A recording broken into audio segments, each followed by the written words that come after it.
Hello friends, welcome to ring for luck. இன்றைக்கி நம்ம பார்க்க போகிறது பிசிபெலபாத். அது செய்ய தேவையான பொருட்கள்: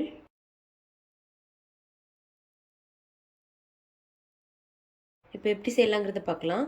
நான் இங்கே வந்து 1 கப் சாப்பாட்டு அரிசி எடுத்து வச்சுருக்கேன். அது கூட 1/2 கப் துவரம்பருப்பு போட்டு இதை நல்லா வாஷ் பண்ணி எடுத்துக்கலாம். இப்போ ரெண்டையும் நல்லா வாஷ் பண்ணி ஒரு குக்கரில் மாற்றியாச்சு. அப்புறமா இதில் ஒரு 5 கப் தண்ணி ஊற்றிக்கலாம்.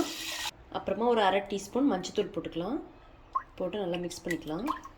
இனி குக்கரை அடைச்சி வச்சு ஒரு 5 விசில் வச்சு வேக வச்சு எடுத்துக்கலாம். இப்போ ப்ரெஷர் போயிடுச்சு, நம்ம குக்கர் ஓப்பன் பண்ணிக்கலாம். சாதம்லாம் நல்லா வெந்துடுச்சு. டாப்பே வச்சு இப்படியே மசிச்சு விட்டுக்கலாம். அடுத்தது இதுக்கு ஒரு மசாலா பவுடர் ரெடி பண்ணணும். அதை ரெடி பண்ணிக்கலாம். அதுக்கு ஒரு பேனில் ஃபஸ்ட்டு 1 டேபிள் ஸ்பூன் கடலைப்பருப்பு, 1 டேபிள் ஸ்பூன் உளுந்தம்பருப்பு, அப்புறமா 1/2 டீஸ்பூன் கொத்தமல்லி, ஒரு 1/4 டீஸ்பூன் மிளகு, 1 டீஸ்பூன் ஜீரகம், ஒரு சின்ன பீஸ் பட்டை, 2 கிராம்பு, கொஞ்சமாக வெந்தயம், ஒரு 1/4 டீஸ்பூன் எள். இவ்வளோத்தையும் மிதமான தீயில் வச்சு ஃபஸ்ட்டு வறுத்துக்கலாம். இப்போ லைட்டாக வறுத்தாச்சு. அப்புறமா இதில் ஒரு 5 காஞ்ச மிளகு போட்டுக்கலாம். அதுக்கப்புறமா ஒரு 3 டேபிள் ஸ்பூன் தேங்காய் எல்லாம் போட்டு இந்த தேங்காவோட ஈரப்பதம் போது வரைக்கும் கொஞ்சம் வறுத்துக்கலாம். இப்போ இது ரெடி ஆகிடுச்சு. இப்போ நம்ம கேஸை ஆஃப் பண்ணிக்கலாம். இது ஆறுனதுக்கப்புறமா மிக்ஸி ஜாரில் போட்டு நல்லா பொடிச்சு எடுத்துக்கலாம். அடுத்தது ஒரு பேனில் ஒரு 1 டேபிள் ஸ்பூன் எண்ணெய் ஊற்றிக்கலாம். எண்ணெய் காஞ்சிடுச்சு. அப்புறமா கடுகு போட்டுக்கலாம். கருவேப்பிலை, அப்புறமா ஒரு வெங்காயம் போட்டுக்கலாம். லைட்டாக வதக்கிக்கலாம்.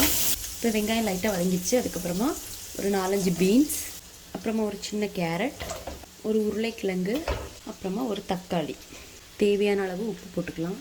போட்டு காயெல்லாம் கொஞ்சம் வதக்கிக்கலாம். ஒரு 1/4 டீஸ்பூன் மஞ்சத்தூள் போட்டு கொஞ்சம் வதக்கிக்கலாம். அடுத்தது இதில் கொஞ்சமாக தண்ணி ஊற்றிக்கலாம். ஊற்றி இதை அடைச்சி வச்சு நம்ம காய் வேக வச்சு எடுத்துக்கலாம். இப்போ காயெல்லாம் வெந்துருச்சு. அப்புறமா நம்ம பொடிச்சு வச்சுருக்க பொடி போட்டுக்கலாம். போட்டு நல்லா மிக்ஸ் பண்ணிக்கலாம். அப்புறமா ஒரு நெல்லிக்காய் சைஸ் புளி எடுத்து கரைச்சி வச்சுருக்கேன். அந்த தண்ணி ஊற்றிக்கலாம். இந்த புளியோட பச்சை வாசனை போது வரைக்கும் கொஞ்சம் கொதிக்க வச்சுக்கலாம். இப்போ புளியோட பச்சை வாசனைலாம் போயிடுச்சு. அதுக்கப்புறமா நம்ம வேக வச்சு வச்சுருக்கிற சாதத்தை அதில் போட்டுக்கலாம். நல்லா மிக்ஸ் பண்ணிக்கலாம்.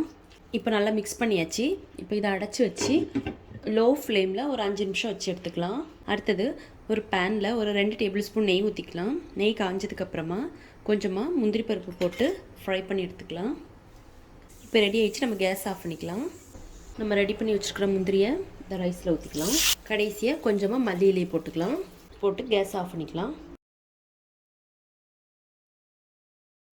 அவ்வளோதான். இப்போ பிசிபெலாபாத் ரெடி ஆயிடுச்சு. நீங்களும் வீட்டில் ட்ரை பண்ணி பாருங்கள். பிடிச்சிருந்தா லைக் பண்ணுங்கள், சப்ஸ்கிரைப் பண்ணுங்கள். தேங்க்ஸ் ஃபார் வாட்சிங்.